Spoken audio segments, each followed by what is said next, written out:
وہ لمحہ عجیب تھا کیونکہ اس دن عادل نے پہلی بار محسوس کیا کہ اصل ہار وہ نہیں ہوتی جو دنیا کے سامنے ہو، بلکہ وہ ہوتی ہے جو انسان خاموشی سے اپنے دل میں مان لیتا ہے۔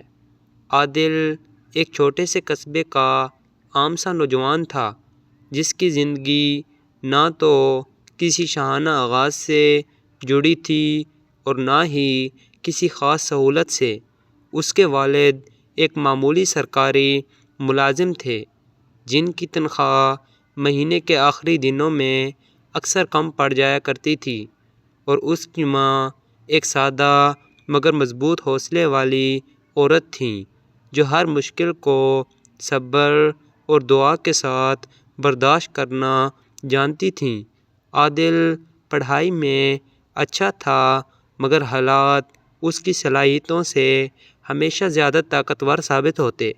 وہ بڑا بننا چاہتا تھا، کچھ ایسا کرنا چاہتا تھا کہ لوگ اسے اس کے نام سے جانیں، نہ کہ اس کے حالات سے۔ مگر کالج ختم ہوتے ہی حقیقت نے اسے جکڑ لیا۔ نوکری کے لیے در در کی ٹھوکریں، لمبی قطاریں، رسمی انٹرویوز اور آخر میں ایک ہی جملہ، ہم آپ کو فون کریں گے، جو کبھی فون بن کر واپس نہ آیا۔ وقت گزرتا گیا اور عادل کے اندر کی روشنی آہستہ آہستہ مدھم ہونے لگی۔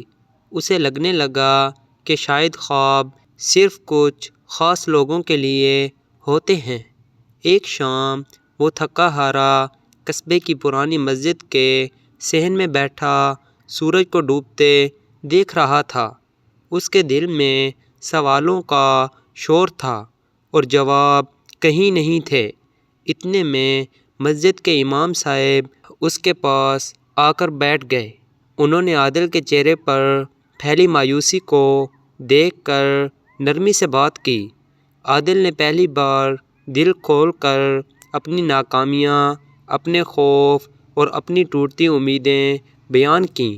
امام صاحب خاموشی سے سنتے رہے اور پھر بس اتنا کہا کہ بیٹا، بیج آج بویا جاتا ہے مگر پھل وقت لے کر آتا ہے۔ ہمت وہی ہارتا ہے جو انتظار سے ڈر جائے۔ یہ الفاظ عادل کے دل میں گہرے اتر گئے۔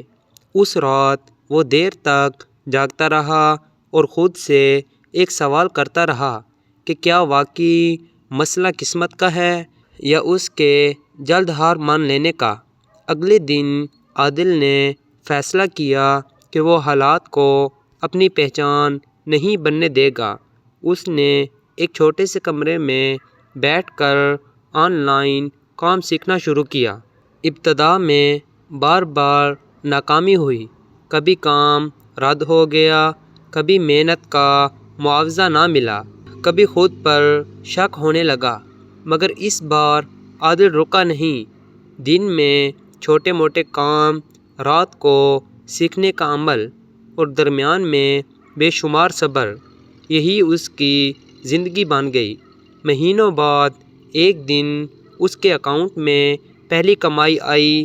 رقم زیادہ نہیں تھی مگر اس کے لیے کسی خزانے سے کم نہ تھی۔ اس نے وہ پیسے اپنی ماں کے ہاتھ پر رکھے تو ماں کی آنکھوں میں خاموش خوشی کے آنسو آ گئے۔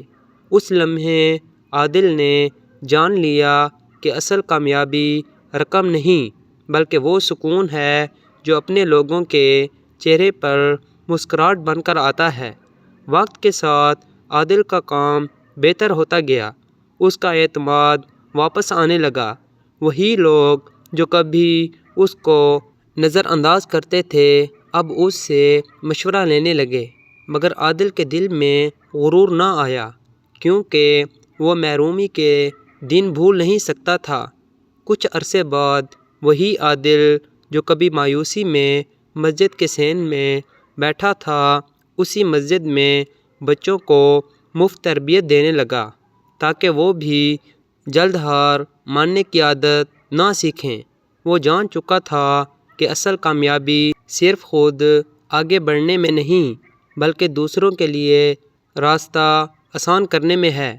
اور یوں عادل کی زندگی ہمیں یہ سکھا گئی کہ حالات چاہے کتنے ہی سخت کیوں نہ ہوں، اگر انسان اپنے اندر یقین کو زندہ رکھے اور ہار ماننے سے انکار کر دے تو تقدیر بھی ایک دن راستہ چھوڑ دیتی ہے۔ بس سوال یہ ہے کہ کیا ہم اس دن تک کھڑے رہنے کا حوصلہ رکھتے ہیں؟